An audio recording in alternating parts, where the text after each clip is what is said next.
I always imagined my life more or less like a straight highway, smooth, predictable, running on time. That's how I've operated. Keep steady, avoid sudden swerves. Yet here I am, parked on my own driveway, heart pounding, breath jagged, staring at an image on my phone that shreds my reality. But let me backtrack for a second. My name's Michael Harrison. I'm 45, a manager at a tech distribution firm, husband to Victoria, father of 2 teenagers. We live in a quiet suburban pocket near Los Angeles, all stucco houses and trimmed lawns. On the surface, we're your typical middle-class family. We pay the mortgage, take the kids to soccer practice, host barbecues on July 4th, endure the slog of daily commute. The normalcy of it all used to reassure me. Now it feels like a farce. Late this afternoon, my phone buzzed with an unknown number. I picked it up without much thought.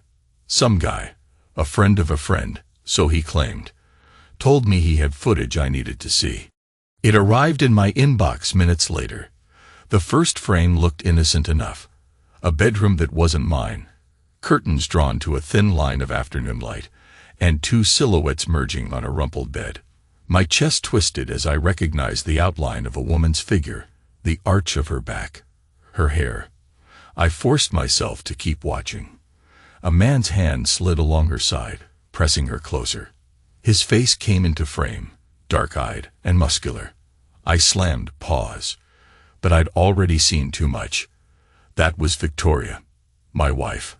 I sat in my car for a good 5 minutes, phone trembling in my hand, head reeling, refusing to accept the evidence. Then rage flashed, short and brutal. I nearly hurled the phone against the windshield. Instead, I closed my eyes, inhaled until my lungs burned. There had to be an explanation, right? A deepfake, a scam, a terrible joke. But I knew better. The way her body responded to him, the small details, her familiar birthmark, the shape of her shoulders. They were hers. No computer trickery could capture that authenticity. Let me tell you about the day leading up to this moment. It began in typical fashion. I woke before dawn, rummaged for a clean shirt, kissed Victoria's cheek. She barely stirred.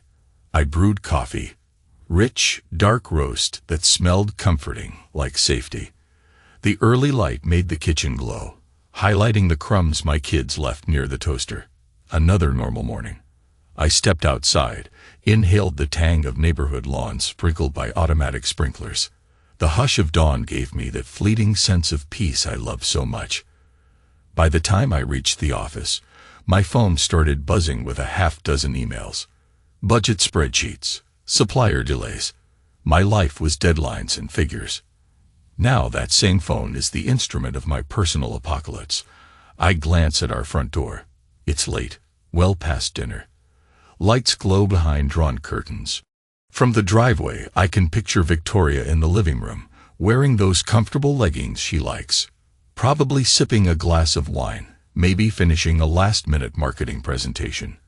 A homey scene that used to bring me comfort. My stomach churns with dread. Part of me wants to storm inside, shove my phone in her face, shout, "What the hell is this?"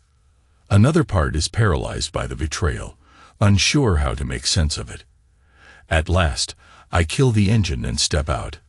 My knees feel weak, rubbery. On the porch, I hear faint music, some relaxed jazz. The doorknob feels cold against my palm. When I enter, Victoria glances up from her laptop. She smiles, but it's not a full open grin, more like a polite flicker. "Hey, you're late," she says. There's a note of concern in her voice, as though she senses my mood. She sets aside the laptop. "Everything okay?" My heart stutters.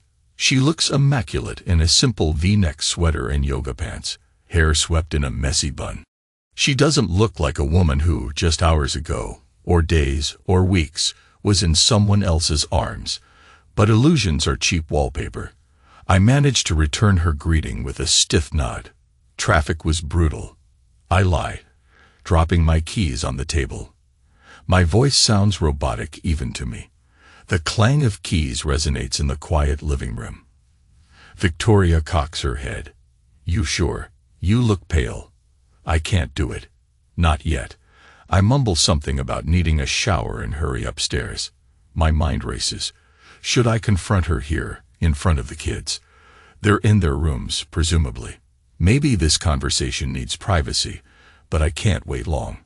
I glance at the phone again and see the paused image. My pulse hammers in my ears. I ditch my jacket in the master bedroom. The same bedroom we've shared for nearly 2 decades. The sense memories hit me. Nights of whispered conversations about finances. Children's fevers, my father's stubbornness, her mother's clinginess. Our bed stands tidily made, comforter smoothed over pillows.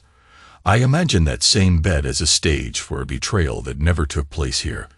But it could have, for all I know.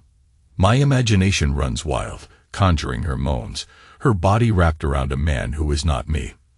The first wave of fury returns. I punch the closet door, rattling it on its hinges. There's a searing sting in my knuckles. But I don't care. I need something to ground me, or I'll lose it. My reflection in the mirror across the room stares back. A man unhinged. Eyes bloodshot. Hair mussed from the day's stress. This is not me. I'm calm, logical Michael. The steady, rational guy. So how did I reach this point? 3 days earlier, something was already off. I recall noticing how often Victoria chatted with our driver, Diego Ramirez, whenever he gave her rides to client meetings. She seemed animated around him, brighter. I convinced myself it was just polite conversation. Then I found a receipt for a romantic restaurant in her purse, a meal for 2, though she told me she had a networking lunch with a female colleague. My suspicions gnawed at me, but I told myself I was imagining things. Now there's no more denying. A muffled voice from downstairs. Michael? Dinner's on the stove if you're hungry. I hear her footsteps approach. My heart rate kicks up. She's right outside the bedroom, and everything in me wants to fling that door open, show her the phone. Instead, I inhale, step out, meet her in the hallway. She looks at me curiously, arms folded across her chest, laptop nowhere in sight. You didn't eat, she says softly. Did something happen at work? She's close enough that I can smell her perfume, delicate jasmine, the one she's worn for years. It used to soothe me. Now it only feels like a ghost of the woman I thought I married. I stare at her, searching for any flicker of guilt or fear in her eyes. But she's calm. Work's fine. I finally manage, voice strangled. We'll talk. Soon. Her brows knit together. She starts to ask another question. But I brush past, heading for the bathroom. Behind the locked door, I press my back against the cool tile and take a few shuddering breaths. My phone is in my pocket, that incriminating proof. I think of our kids, Rachel and Connor. They're likely engrossed in homework or texting friends. They have no idea how close their home is to imploding. I splash water on my face. The mirror is unkind.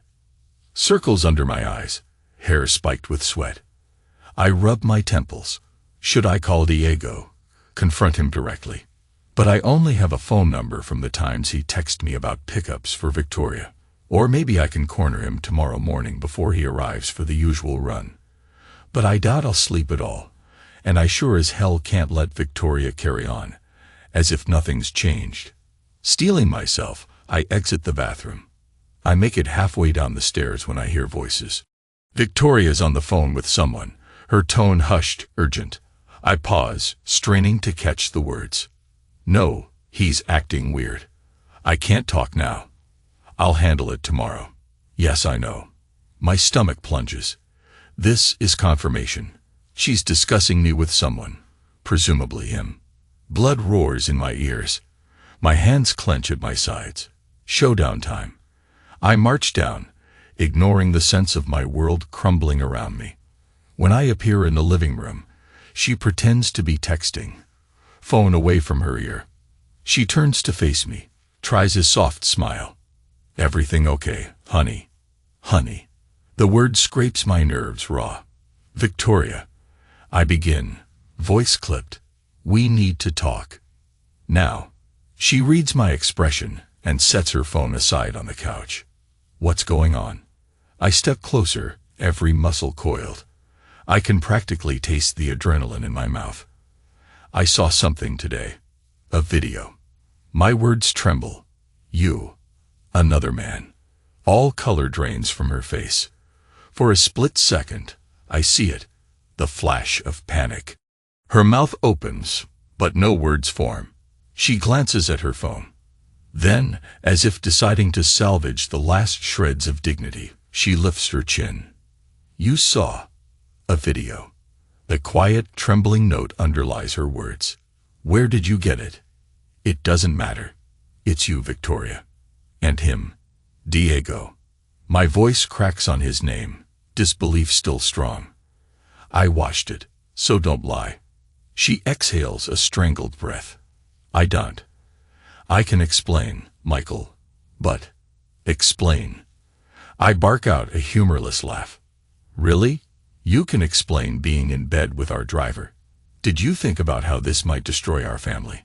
My volume rises, and I realize with horror we're borderline shouting. The kids might hear. She glances toward the hallway that leads to their bedrooms. Keep your voice down. It's not what you think. Not what I think. Then what the hell is it? My pulse thrashes in my veins. I can't recall ever yelling at Victoria like this. I'm not the type for dramatics. But the betrayal, the visuals, her naked body entwined with him, drive me to a frenzy. She grabs my arm, voice shaking. Please, can we go somewhere private? I don't want them to overhear. I yank free. Fine. Upstairs. Now. Without waiting, I head up. My footsteps pound on the stairs, each step echoing the hammer in my chest. She follows in silence. Once in our bedroom, I close the door behind us. The air feels charged, electric with tension. Part of me wonders if I'll break something, or if she'll turn around and walk out. For a moment, we just stare, the distance between us feeling like a canyon. Finally, she speaks, voice subdued. It happened. I'm not denying it. But I never wanted you to find out like this. Anger flares again. So you just wanted to keep screwing him behind my back. Is that it? How long, Victoria? How long have you been lying to me? She presses her palms to her face, muffling her voice. A few months. It started. I don't know. It was an emotional thing at first. We connected over. Don't you dare romanticize it. My breath hitches. Jesus, you brought him into some cheap motel. Or was it his place? Or, God, did you bring him here? No, never here. She snaps, anguish twisting her features. It was never about hurting you. I felt lost, Michael. I needed something. You've been so distant. I let out a bitter laugh. So this is my fault, obviously. I forced you into another man's bed, right? Tears glimmer in her eyes. I'm not blaming you. I'm just trying to make you understand I didn't do it to be cruel. Diego, he listened. He made me feel alive again. Don't say his name. I hiss, chest heaving. I can't hear that right now. A heavy silence blankets the room. My head spins with betrayal, heartbreak, rage. I sense the foundation of my marriage crumbling beneath my feet. Outside, a car passes, headlights briefly illuminating our drawn blinds. It feels surreal that the world continues while mine implodes. She inches closer, tears sliding down her cheeks. I'm sorry, Michael. I know it's too late for apologies, but I'm sorry. Please, talk to me before making decisions. We have kids. We have a life. I stare at her, battling conflicting impulses, to shake her and demand more answers, or to wrap her in my arms and pretend this never happened. But I can't unsee those images. My phone buzzes, ironically, at that moment. I check it out of reflex. A text from an unknown number. You got my message, man. We need to talk. Something inside me snaps. This has to be Diego. I look up, voice shaking. He's texting me now. She pales. Don't do anything rash. He feels guilty. I can't handle it. Get out. I say so quietly it startles even me. I can't be near you right now. She reaches for me, but I jerk away. Michael. Go. Sleep in the guest room. I can't. I don't want you here. I gulp air, fighting tears. And you'd better tell the kids you just need space. I'm not having them dragged into this. Not yet. Her lip quivers. She stands there for a heartbeat that feels infinite. Then she walks out, leaving the faint echo of her sob in the hallway. The moment I'm alone, I collapse onto the edge of the bed, burying my face in my hands. My mind replays that grainy video clip, her soft moan, his broad shoulders. My stomach lurches. This is real. My wife cheated on me with our driver, and there's no undoing it. I don't sleep a wink. Instead, I lie on the bed, eyes locked on the ceiling, replaying every detail of our marriage. Birthdays, anniversaries, arguments about finances, or the color of living room drapes. I keep thinking, how did I miss the signs? The gnawing frustration overpowers me. Around 5 in the morning, I hear movement outside the bedroom. My children, Rachel and Connor, stirring to get ready for school. Normally, Victoria would be up making breakfast. Me, I'd be double-checking homework or rummaging for a pair of matching socks. Today, a suffocating silence grips the house. The tension is thick enough to taste, and I don't trust myself not to lash out or break down in front of the kids. I slip out, throw on a sweatshirt, and quietly leave through the front door. A swirl of crisp dawn air hits me. Streetlights glow faintly. A couple of neighbors jog by, giving me polite nods. I can't muster the energy to greet them. My phone burns in my pocket. That text from last night unanswered. I walk to a nearby park, every step jarring the dull ache in my chest. The park is mostly empty at this hour, except for a few early risers. I sit on a bench near an old oak tree. Childhood memories flicker. Me climbing a tree in Seattle, scraping my knees. The innocence of that time mocks me now. My phone pings again. Another message from the same unknown number. We need to talk. I can explain. My hand tightens around the device. Explain. What explanation could possibly make this right? I type a single reply. Where? Within seconds, I get an address. An old diner near the highway. In an hour. Anger flares, but also curiosity. Maybe I want to see him, measure the man who thought he could steal my wife. Fine. I stand up, chest tight, and head toward my car. The drive is a blur of morning traffic and swirling thoughts. I recall how Victoria used to wait for me in that same passenger seat on our date nights. Now, the seat feels haunted by her betrayal. Eventually, I pull into the diner lot. It's a rundown place with chipped paint on the walls, a flickering neon sign half-lit. Perfect setting for a clandestine meeting. Inside, the smell of stale coffee and frying bacon permeates the air. I spot him right away.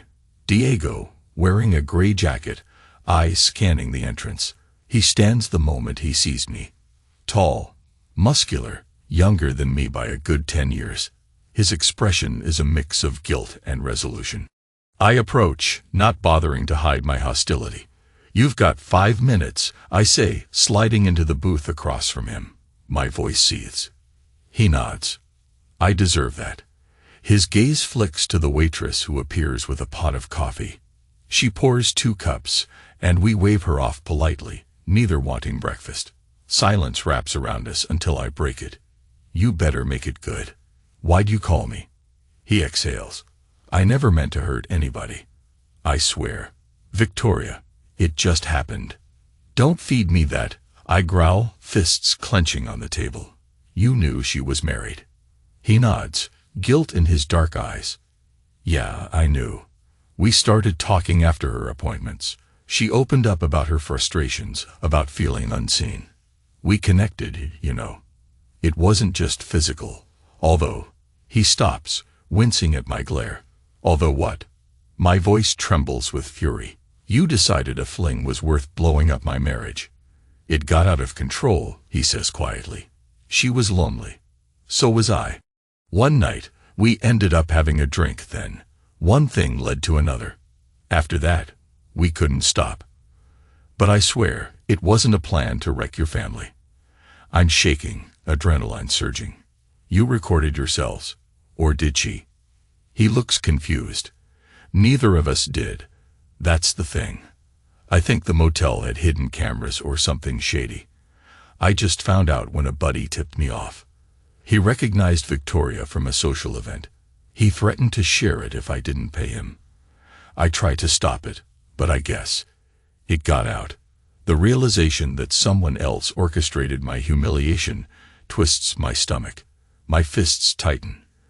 You're telling me you slept with her multiple times in a cheap motel that had hidden cameras. He nods, swallowing hard. I'm sorry, man. If I could take it back, I nearly lunge across the table, but a flicker of reason holds me back. The waitress glances our way, alarmed.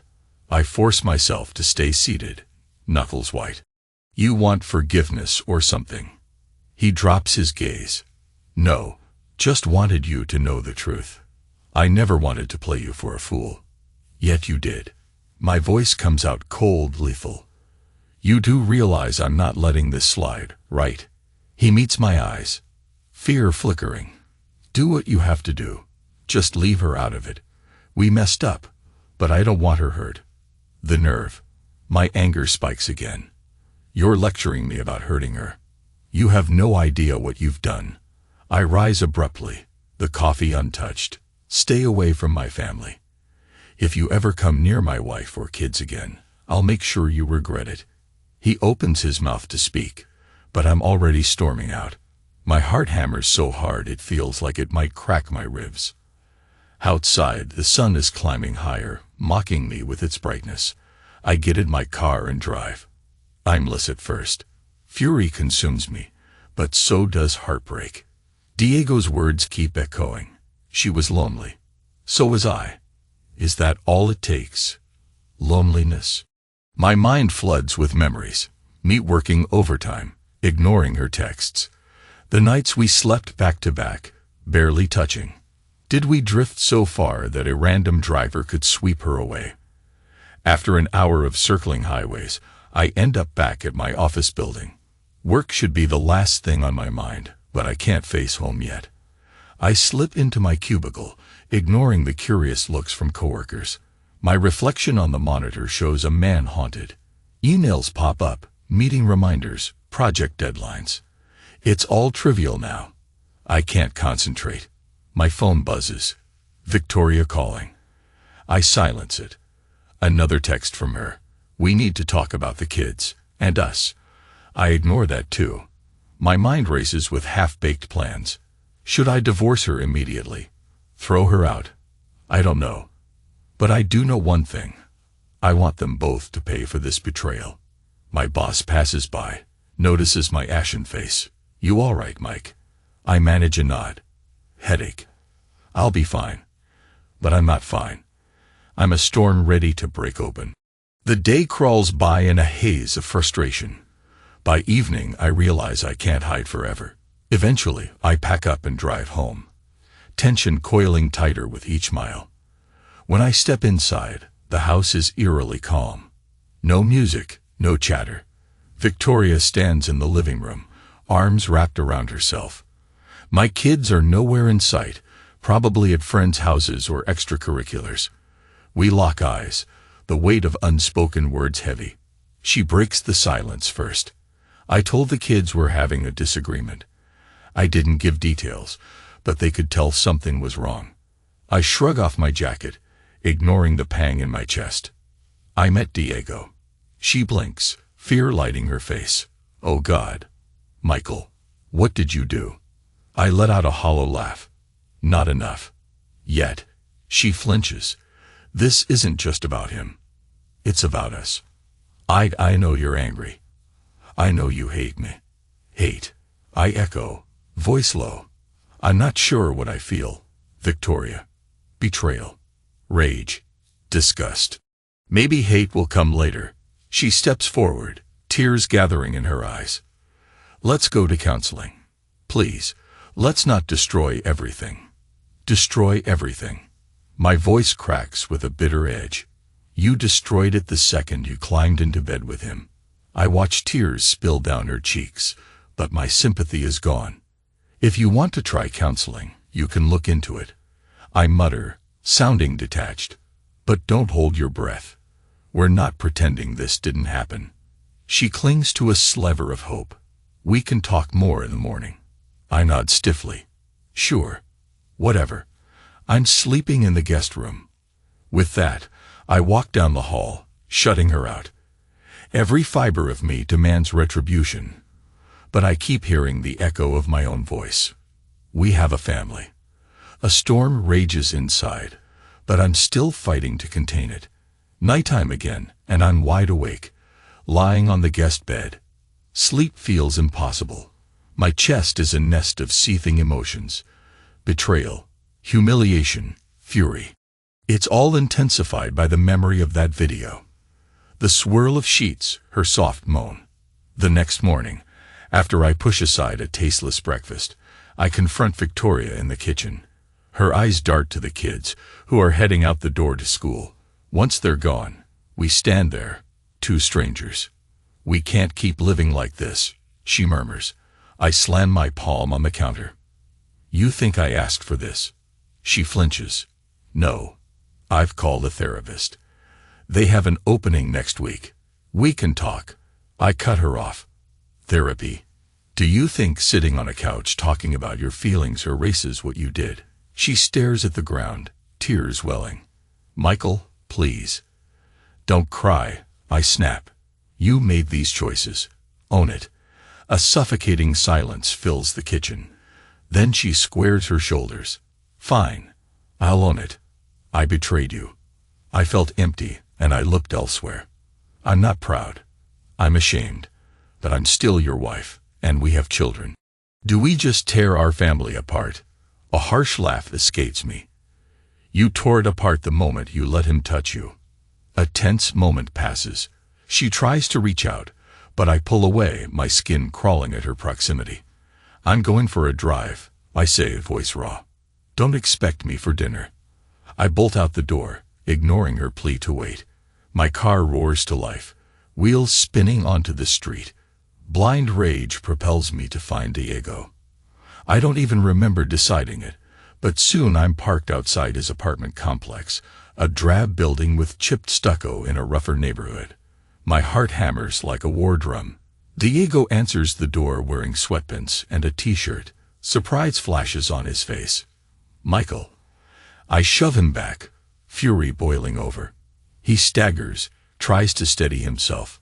My voice comes out in a snarl. You think you can wreck my marriage and walk away free? He raises his hands. I never wanted. I launch at him, fists flying.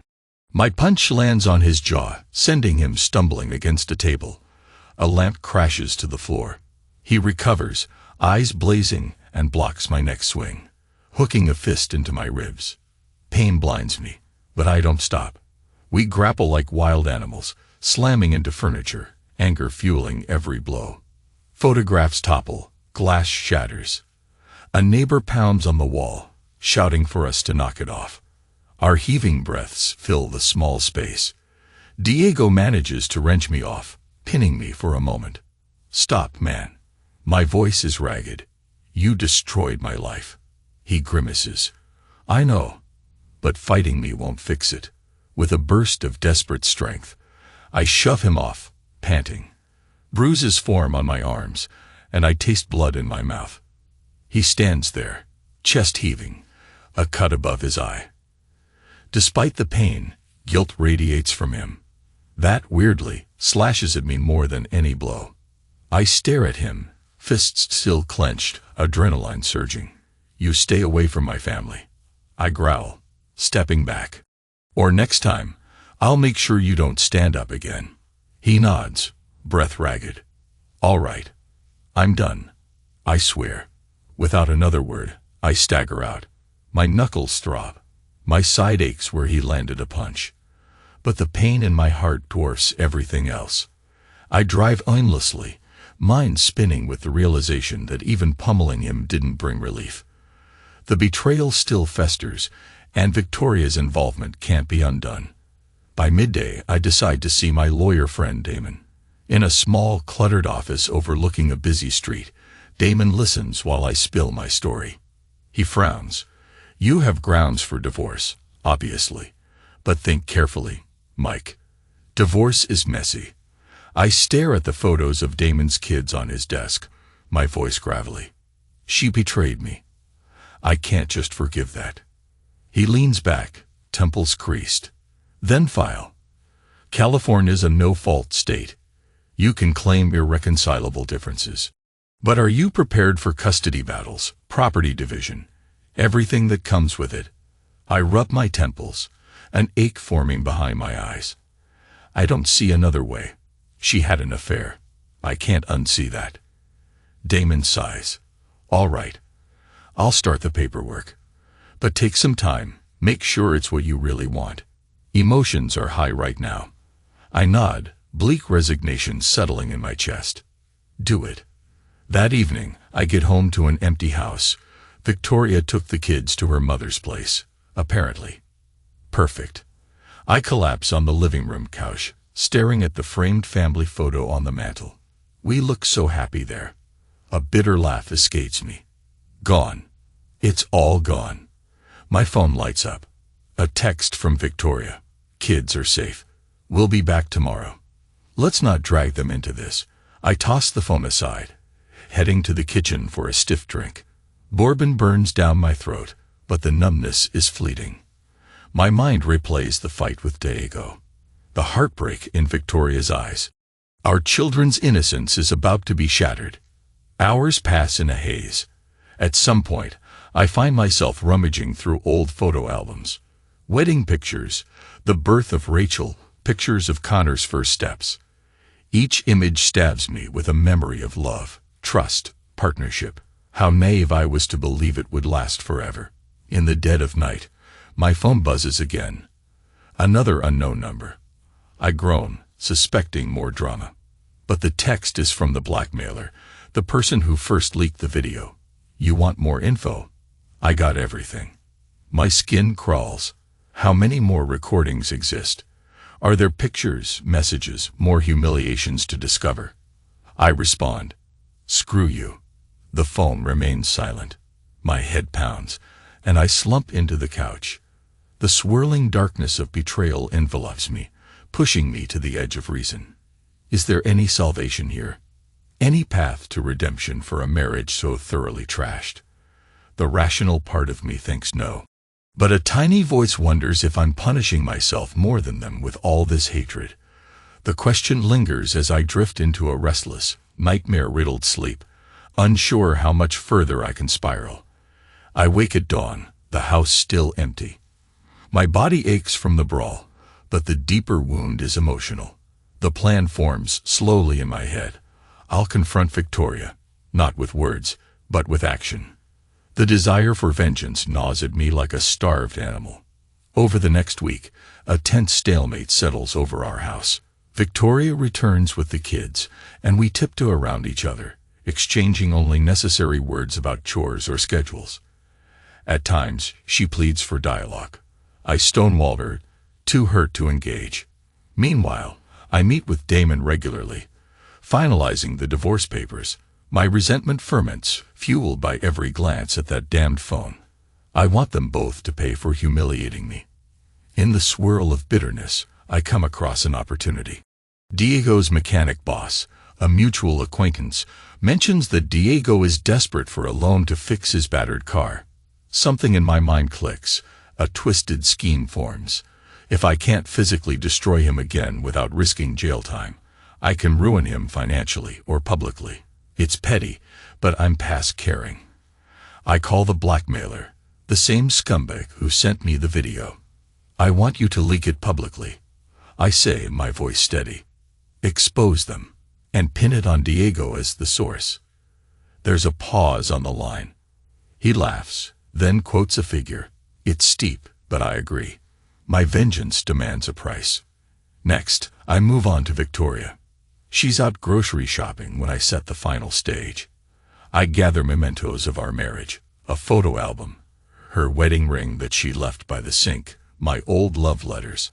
I toss them in the fireplace. Flames devour them, crackling as if mocking my past illusions. A scalding satisfaction courses through me. My mind hisses, let it burn.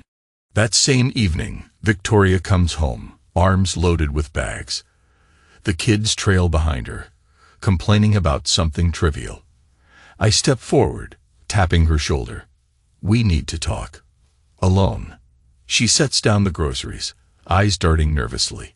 Kids, why don't you go upstairs? She murmurs. They comply, sensing the tension. In the living room, I close the door behind us. She fiddles with her sweater, unsure. Michael, what's going on? I hold up a folder containing the divorce papers. I'm filing these tomorrow. Her face drains of color. I understand. She whispers, tears threatening to spill. But can we at least tree? No. My tone is ice. You crossed a line I can't forgive. Now you deal with the fallout. She glances at the fireplace, noticing the lingering ashes. Her eyes widen. What did you burn? Memories, I say flatly. And that ring you didn't bother wearing anymore. A sob escapes her. She sinks onto the couch, trembling. Michael, I'm sorry. I know I hurt you, but nothing. I toss a final envelope onto the coffee table. Here's the settlement I'm demanding. Once it's over, we're done. The kids, we'll co-parent, but you and we're through. She stares, eyes red-rimmed. I never wanted it to end like this. I almost laugh at the absurdity. Well, you should have thought about that before letting him into your life, into our life. She bows her head, tears streaking her cheeks. A sharp pang of guilt pricks me, but I harden my heart. Her sorrow doesn't erase what she did. The next day, the avalanche begins. My hired blackmailer leaks the incriminating video online, discreetly, but enough that local gossip sites pick it up. Within hours, the scandal spreads. Some people recognize Victoria from her marketing circles. Others identify Diego. Their personal phones blow up with messages of shock and condemnation. He loses his job as a driver. No client wants the drama. Victoria, humiliated, receives frantic calls from clients distancing themselves. Her phone barely stops buzzing with nasty rumors and questions. I watch from the sidelines, cold satisfaction pulsing in my veins. Let them taste ruin. That afternoon, she bursts into the house, face blotchy from crying. Michael, did you do this? She holds out her phone, where a vile comment section scrawls across the screen. I feign ignorance. Do what? Looks like your little escapade got exposed. She claps a hand over her mouth, horrified. But how? You must have told someone. Why would you? I shrug. You humiliated me. Now the world sees your lies. Her scream rattles the walls. You dragged our private pain in front of everyone. How could you? Our kids, Rachel and Connor, will see this. The mention of my children stings, but anger blinds me. Should have thought about them before betraying me. Then, quieter, you ended everything. I'm just making sure it stays ended. She breaks down, tears streaming, face contorted with grief. For a moment, pity flickers in me, but it dies under the weight of betrayal. Get out, I say, voice cold. Call your mother. Stay somewhere else. I can't look at you. She stumbles from the room, sobbing while I remain, fists clenched. I feel monstrous, but I can't stop. My world shattered. Now I've shattered theirs. 2 days later, the divorce is in motion. A process server delivers papers to Victoria. She signs, hands trembling. Diego calls my phone repeatedly, leaving messages that range from apologies to threats, but I ignore him. His ruined reputation is enough for me. Word on the street is he's struggling to find new work. Good.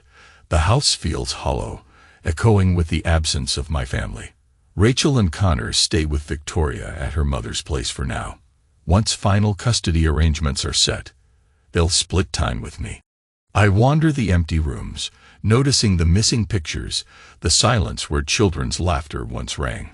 My vengeance is complete, except the aftermath tastes bitter.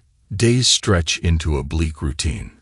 I return from the office to a quiet, joyless house, drop onto the couch, stare at nothing. The dishwasher hums, reminding me I'm still alive, but it feels meaningless. Sometimes I catch myself scrolling through old photos on my phone. A family vacation to Yosemite, Rachel's first piano recital, Connor's baseball trophy. My chest tightens with regret. I think, did I have to burn it all? But I remember that damned video, her moans, his hands all over her. Rage flares anew, tamping down any softness. I chase the anger like a lifeline. I needed to stay numb. A month later, the divorce finalizes. Victoria looks haunted, eyes sunken, guilt tearing at her. She moves into a small rental apartment, waiting to see if her clients might return. Diego. I hear rumors he's left LA, drifting back to Texas to start over. Good riddance. And me. I signed the last of the legal documents, burying 2 decades of marriage in a flurry of signatures. That night, I sit on the back porch, staring at the dark sky. I swirl whiskey in a glass. The faint chirp of crickets rubs at my nerves. Everything feels so empty, but also final. My mission of revenge is complete. I destroy them, leaving behind scorched earth. Regret creeps in around the edges, but I shove it away. This is the cost of betrayal, the cost of truth. As I nurse the whiskey, the horizon begins to pale with morning light. I let out a shaky breath, acknowledging the irreversible shift in my life. I stand, feeling exhaustion weigh on every muscle. The world is quiet, except for the soft rustle of a new dawn. Maybe tomorrow, I'll start picking up the pieces. Maybe I won't. For now, the only thing I know is that I burned everything down in my quest for vengeance. And here I am, alone with the ashes. The end.